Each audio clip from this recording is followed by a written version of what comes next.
Jadi siapa nak ambil mudah, kira tamat menjadi. Tapi yang paling selamat adalah satu daerah tu satu mukim. Jadi walaupun tak sampai 76.8 km tadi, dah keluar daripada kawasan mukim dia sudah boleh qasar. Dengan syarat memang perjalanan dia lebih daripada 76.8 km sehala. Bukan dua hala, sehala.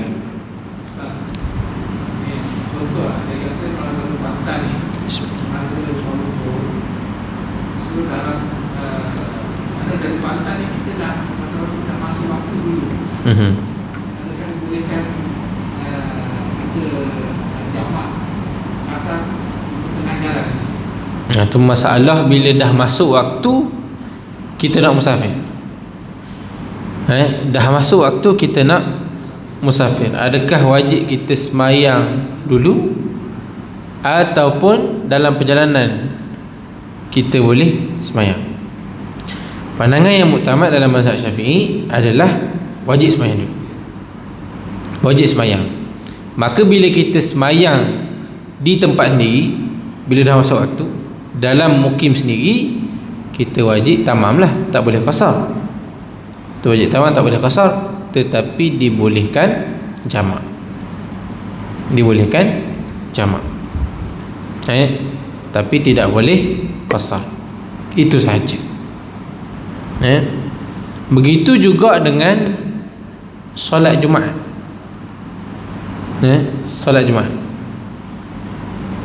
pandangan yang muktamad dan paling rajih dalam mazhab adalah kena keluar sebelum subuh.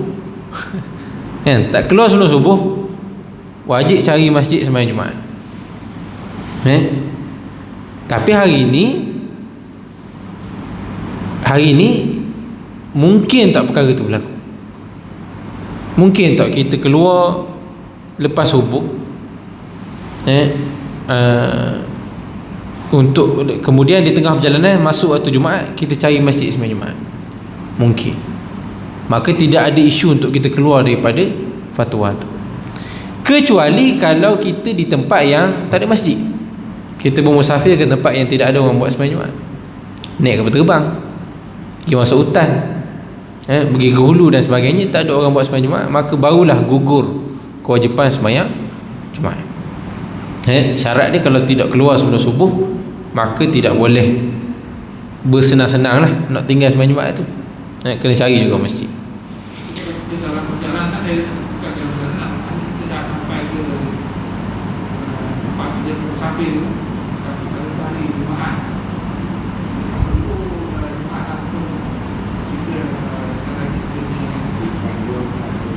Atau sekadar kita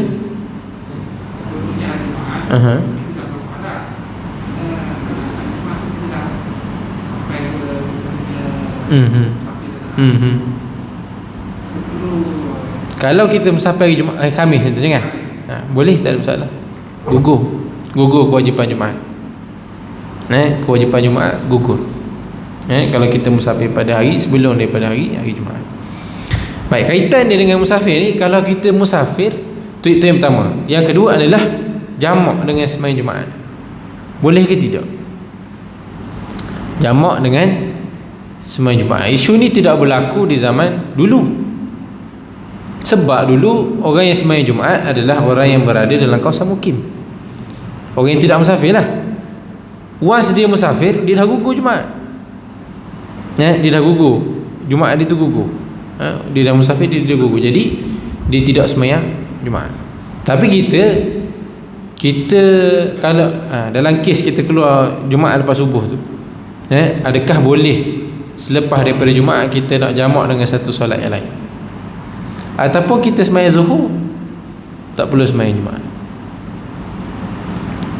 Ataupun pilihan ketiga, kita sembahyang masuk dengan khutbah, tapi waktu imam sembahyang Jumaat kita niat sembahyang Zuhur qasar.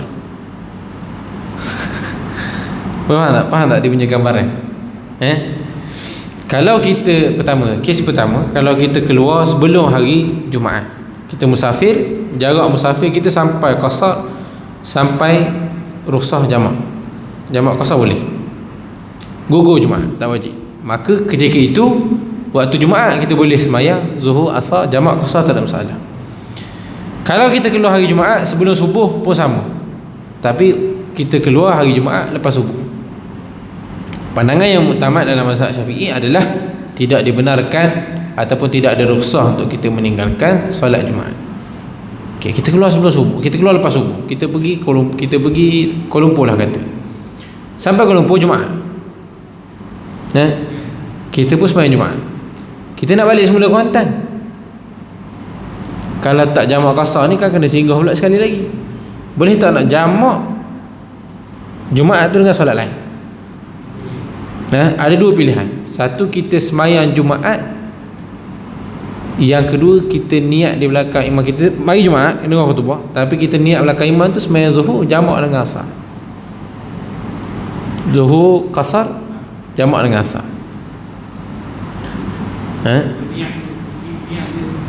Niat di belakang imam. Niat di belakang imam.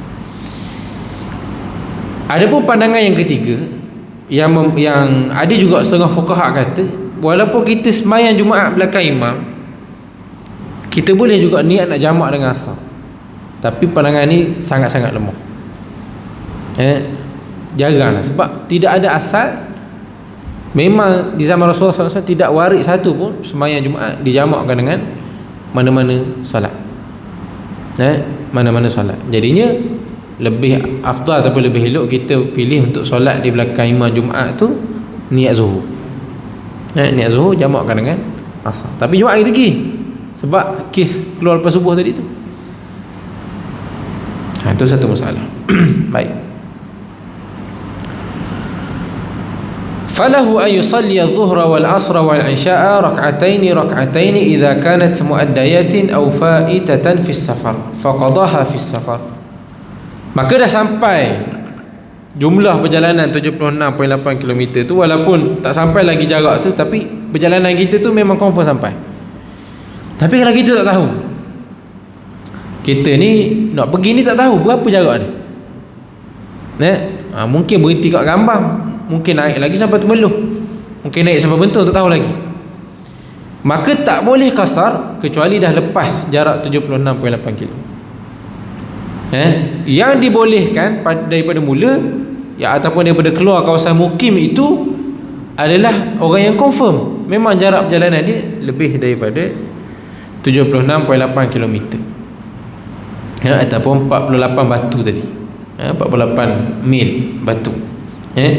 Maka bolehlah dia sembahyang 2 rakaat idza kanat muaddayat, sekiranya solat tu solat tunai ataupun solat yang qada yang berlaku dalam musafir.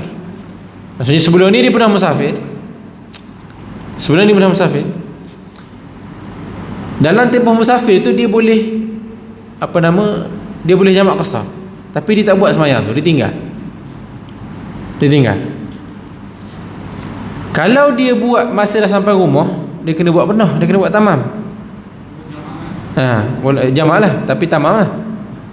Tu pun satu masalah lagi, nanti kita cerita. Tapi kalau dia qada tu dalam musafir yang lain, minggu lepas dah musafir, tapi musafir minggu lepas tinggal sembahyang. Musafir minggu ni aku nak qada sembahyang dalam musafir minggu lepas, baru boleh sembahyang 2 rakaat tu. Kalau hak dia nak qada tu, dia qada di rumah, dia kena buat penuh lah. Dia kena buat 4 rakaat.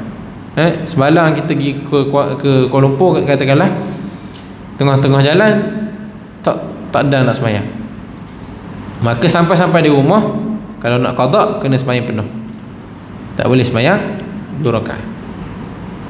Tak boleh sembahyang 2 rakaat. Baik.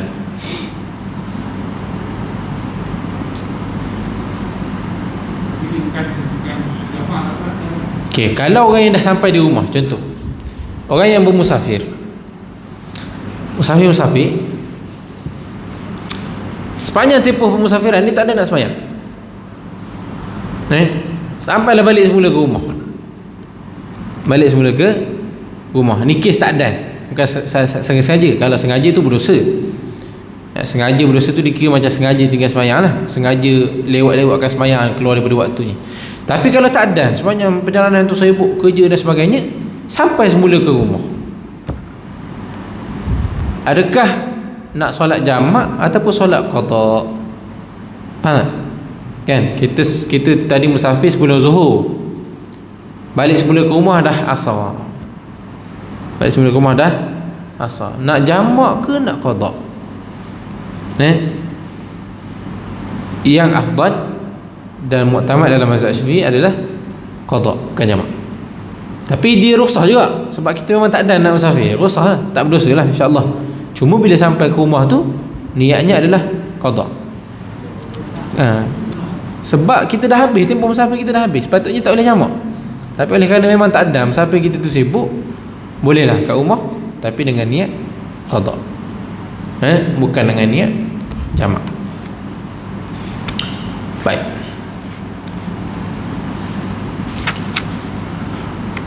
Fa in fatathu fil hadari faqadaha fis safari aw aqsu atamma. Ini masalah tadilah.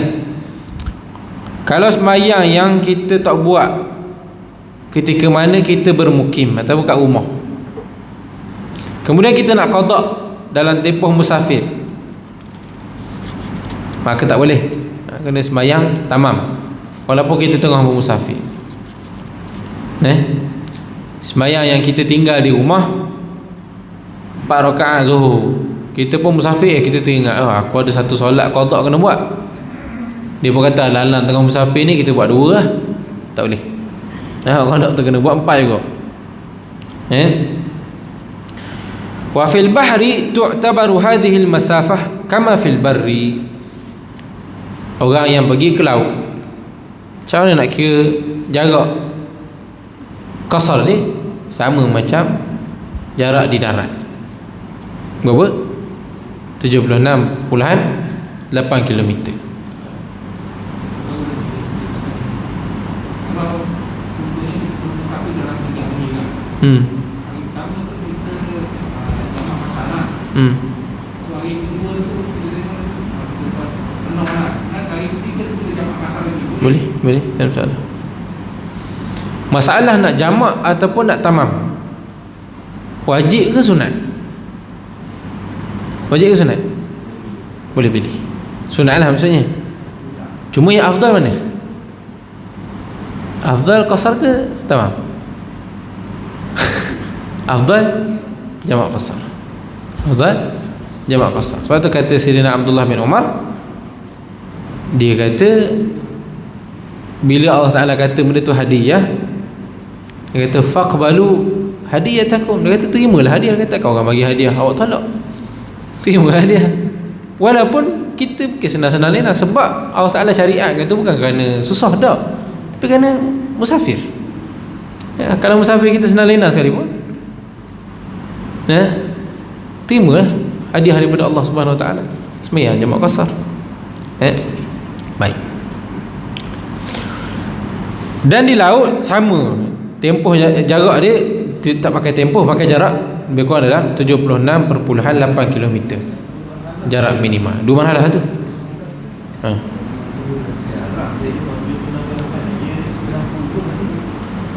Itu 2 marhalah. Perkiraan semasa ni beza-beza lah. Kalau baca dalam Al-Fiqhul Islami, Dr. Wahbah, dia kata pandangan yang paling ringan 85 km. 85 km. Tapi kalau kita ambil silsilah jarak tu, 2 marhalah bersamaan dengan 4 burdah, 4 burdah bersamaan dengan 4 farsah, 4 farsah bersamaan dengan 3 batu, 1 batu bersamaan dengan 1.6 km. Kita kira kata-kata 76.8. Sebab itu kata Abdullah bin Abbas, Rasulullah sallallahu alaihi wasallam pergi ke Taif pun jamak. Taif ke Mekah berapa kilometer? Sebelum pergi umrah, sampai tak 100? Tak sampai. Taif ke Mekah pendek Taif ke Mekah 70 lebih macam tu. Tak sampai 100. Tak sampai. Taif ke Mekah dalam 70 berapa tak ingat.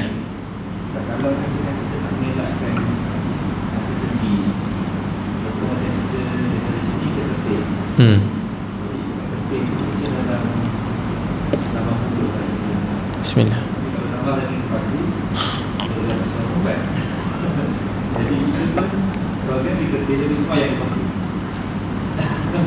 kadang kita nak mengelakkan daripada keadaan kita tidak boleh jamak.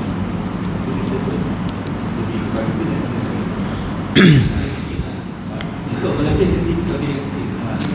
Boleh buat macam tu. Sebenarnya kita pergi ke satu tempat ataupun kita menambah jarak dia semata-mata untuk qasar. Boleh?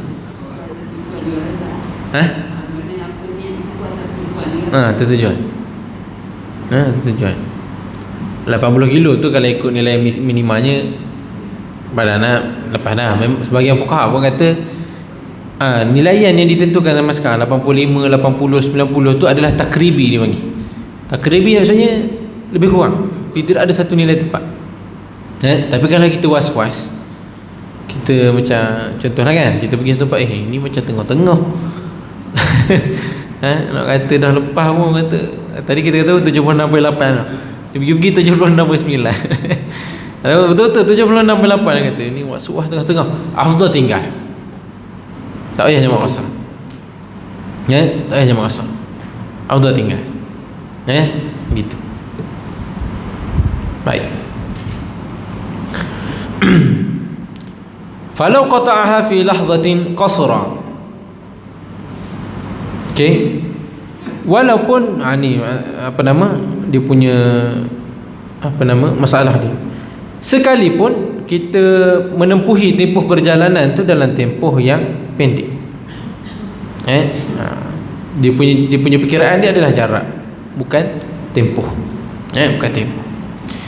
Walau qasada baladan lahu tariqan ahaduhuma duna masafatil qasri fasalaka al-ab'ada li gharadin ka'amnin wa suhulatin wa nuzhatin qasr wa in qasada mujarrad al-qasri atamma.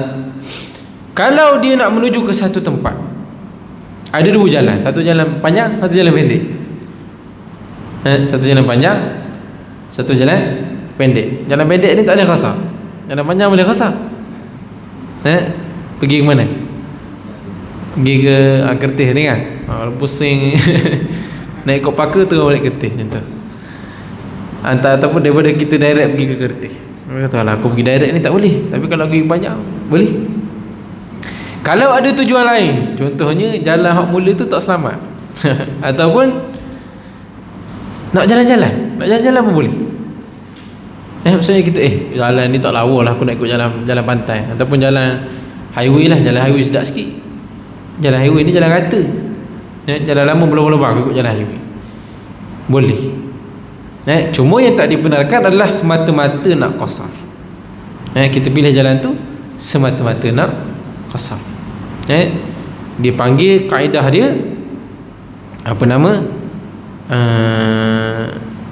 yu'malu al-qasidu binaqidi qasdih. Satu kaedah fiqh.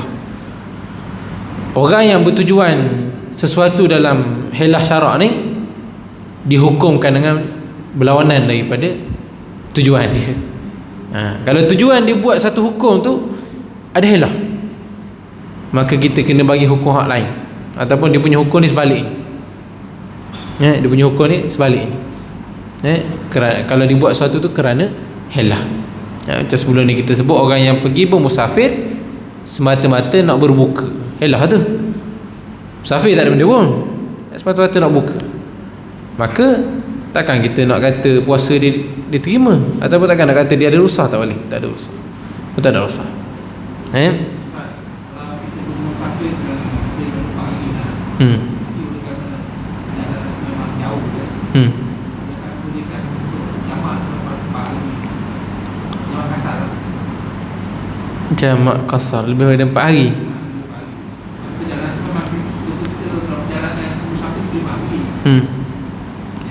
Kalau dalam mazhab Syafi'i, sehari pergi sehari balik campur 3 hari, 5 hari lah. So katakanlah tolak saya pergi 5 hari, tolak lagi pergi, tolak lagi balik 5 hari lagi, tak boleh. Jadi pagi tu dah mukim di sana. Dikira mukim, dikira bermukim, dikira bermukim. Satu je kelosar kalau kita nak jamak lebih daripada 3 hari, iaitu kita tak tahu lama mana kita duduk situ. Lama mana. Cuma lama mana tu bukannya lama yang lama sangat, lama yang tidak melebihi dalam mazhab 18 hari. 18 hari itu saja. Kalau tak, katakanlah kita pergi satu tempat tu, pergi melancong. Ni kalau kita dah ada jadual tak apa. Awak pergi kata tak tahu lagi bila balik. Kalau melancong sekejap tak apa, tapi kalau lagi belajar contohnya kan. Kalau dulu masa saya belajar di Madinah tu, ada orang buat gitu. Orang Rusia, orang Eropah mana, dia mari ke Madinah. Kata aku musafir. Sebab tu kadang-kadang dia tak sembahyang jemaah mana-mana, dia tak ada sembahyang jemaah qasar.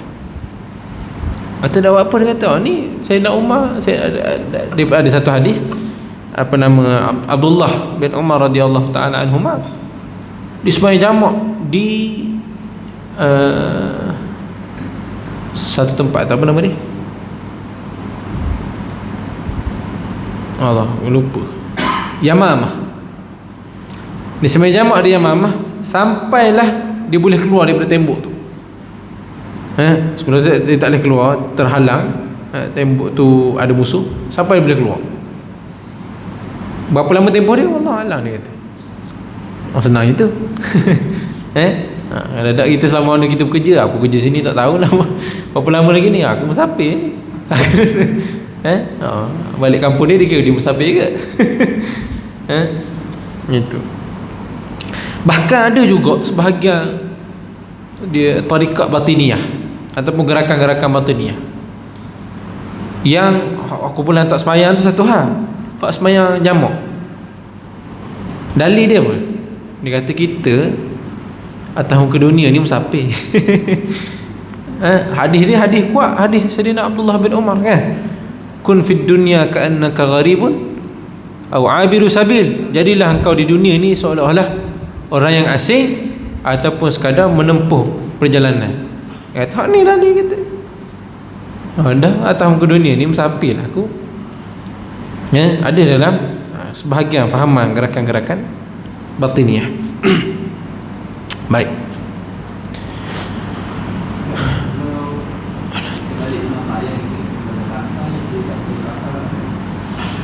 Baik, kalau balik rumah mak ayah ada dua dhabit ataupun guideline lah. Yang pertama, apa niat kita? Apa niat kita di kawasan rumah mak ayah tu? Ziarah. Ataupun niat bukan niat kita datang tu, niat kita di kawasan tu, adakah suatu hari nanti kita akan balik sini ataupun tidak. Kalau masih ragu-ragu, tak dikira mukim.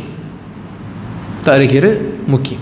Contoh orang bekerja kan, kita asal Kuantan, kita pergi kerja Kuala Lumpur, kita tak tahu berapa tahun sini, dan kita tak tahu kita nak menetap sini ke ataupun nak balik semula ke kawasan kampung halaman,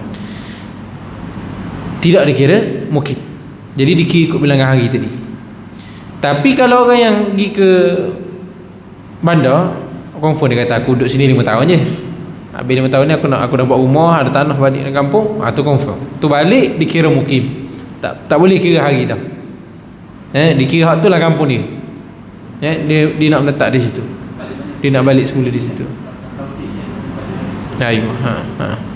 Tempat dia menghabiskan pekerjaan seharian, dikira kawasan mukim ataupun mustautin. 3 hari. Boleh qasar. Jamak dan qasar. Jamak dan qasar. Baik. Apa beza mustautin dengan mukim? Apa mustautin dengan mukim? Pernah saya? Mustautin menetap, mukim tinggal. Mustautin ni syarat kepada syarat sah Jumaat ataupun jemaah. Mustautin. Apa dhabit mustautin? Apa makna mustautin? Adalah orang yang menetap di satu kawasan, bermuamalah dengan orang tempat tu dan dikenali. Itu makna mustautin. Memang ni orang ni, rumah ni, jiran kita ni sini, tu mustautin. Mukim tak? Mukim ni penilaian untuk kita bermusafir. iqamah. Itu khusus dalam bab fiqh lah. Kalau tak, makna mukim dengan mustautin ni hampir sama je. Mustautin ni orang yang menetap, mukim pun orang yang menetap, orang tinggal. Sama. Baik. Ini pun kita dah sebut tadi. Wala budda min maqsadin ma'lumin falau talaba abiqan la ya'rifu mawdi'ahu aw safara 'abdun wa imra'atun wa jundiyyun ma'a sayyidin wa zawjin wa amirin wa lam ya'rifu al-maqsad lam yaqsuruh. Okey. Iaitu mesti tahu jarak perjalanan tu berapa. Kalau dia masih tak tahu, dia pergi berjalan, kita kata tadi kena sampai dia punya jarak dulu baru boleh qasar. Kena sampai 76.8 km tu baru boleh qasar. Baik. Wal 'asi bi safarihi ka'abiqin wa nashizatin yutimmu. Okey.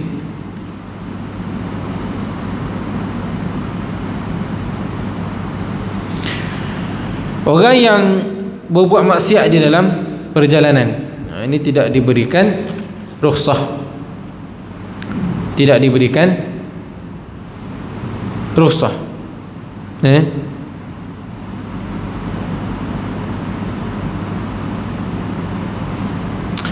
Seperti abiq, seperti orang yang lari. Kalau zaman dulu ada hamba.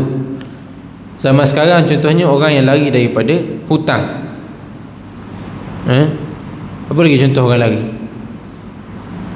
Suami lari daripada menunaikan tanggungjawab pada isteri, contoh.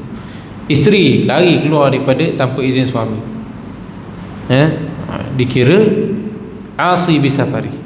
Suami tak redha contohnya, ataupun suami keluar dengan meninggalkan tanggungjawab kepada keluarga. Tidak boleh qasar, mesti sembahyang tamam. Summa in kana lil baladi surun qasara bi mujarradi mujawazatihi sawa'un kana kharijuhu imaratan am la. Okey. Kemudian ini kita nak kira macam mana kawasan iqamah, kawasan yang disebut sebagai mukim. Iaitu ada sur. Sur ni macam tembok sempadan. Setiap yang berada di dalam tembok ni dipanggil tempat tu. Kalau daripada tembok ni dipanggil tempat lain. Hari ni kita buat kawasan macam mana gini? Mukim ada tak sempadan? Ada tak sur? Ada tak tanda orang boleh kenali? Oh ni mukim ni tak? Ada tak tanda? Batu sempadan ada, tapi dia punya lambang. Kalau macam kita meninggalkan daerah, kita kata anda telah berada di sempadan menghampiri sempadan daerah Marang, kan? Kalau mukim ada? Ada. Satu lagi adalah kampung, kan? Kampung taman. Kampung, setiap kampung ada dia punya signboard. Kampung ke taman ke felda ke, ada dia punya tu. Pun boleh dikira sebagai mukim. Cuma kita kata tadi yang lebih selamat adalah kita memilih daerah sebagai mukim. Keluar mukim baru boleh qasar. Qasar sembahyang. Baik.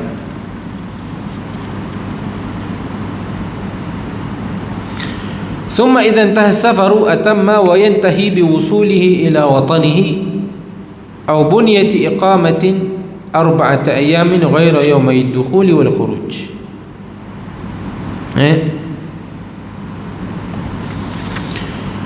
Ni yang kita sebut tadi lah. Berakhirnya musafir itu apabila dia dah sampai ke rumah dia daripada sebarang permusafiran. Itu yang pertama. Ataupun dia dah sampai ke satu tempat 4 hari.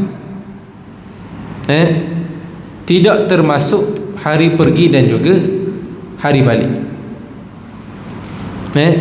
Tidak termasuk hari pergi dan juga hari balik.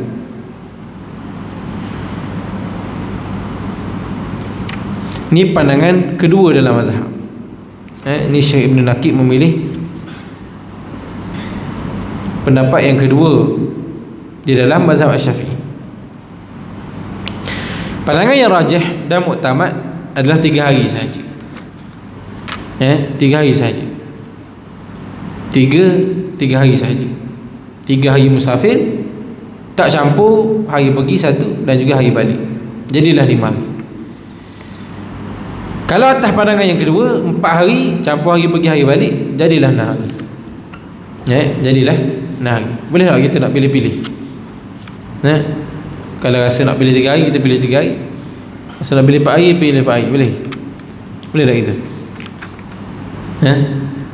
Ada masa rasa kena buat 3 hari ni, kita pilih 3 hari. Rasa macam kena buat 4 hari ni, kita alang-alang kan, kita musafir tu lebih sehari. Kata mana kita boleh ambil ni pandangan 4 hari ni. Boleh tak memilih-milih pandangan sebegitu? Apa hukum memilih-milih pandangan? Ada satu masalah dalam usul fiqh, nama dia disebut tatabbu' ar-rukhas. Tatabbu' ar-rukhas, iaitu memilih-milih pandangan yang paling mudah. Milih-milih pandangan yang paling mudah. Paling mudah ni maksudnya kita tak ada apa-apa kepentingan pun, tapi kita pilih dia kerana dia ni paling mudah, aku tak payah buat. Ni lah. Contoh paling mudah dia wuduk. Ambil wuduk. Kita ambil wuduk, kalau ikut syarat batal wuduk dalam mazhab Syafi'i, sentuh orang perempuan, sentuh isteri, sentuh perempuan ajnabi, sengaja ke tak sengaja ke, ada syahwat ke tak ada syahwat ke, batal. Kita pun tersentuh isteri, contoh kan, kita kata aku tak nak lah wuduk, kata dengan anggapan kita tiba-tiba memilih pandangan lain, hak kata tak batal wuduk. Itu dipanggil tatabbu' ar-rukhas. Memilih kerana suka-suka, malas. Kita punya ikut suka kita, tak boleh. Tapi kalau kita berpindah kepada satu pandangan lain kerana ada maslahah yang valid, contoh kita pergi haji, kita pergi umrah, tawaf, tengah-tengah tawaf terpegang perempuan, tersentuh perempuan, tak sengaja tersentuh, ataupun terpijak kaki, habis nak pergi ambil sembahyang semula, kena keluar masjid, 1 kilometer cari tanah, balik semula. Tadi tawaf dah 6 pusingan, keluar semula, kena buat balik dulu satu. Ada mafsadah ataupun ada masyakkah di situ. Ada masyakkah, maka kita pilihlah pandangan yang tidak membatalkan wuduk ketika tawaf itu sahaja, ataupun ketika berlaku masyakkah itu sahaja. So dalam bab musafir ni macam mana? Dalam bab musafir ni macam mana? Sama, kena tengok keadaan. Katakanlah dalam tempoh 3 hari kita memang 3 hari ni memang selesai urusan, kita pun nak balik.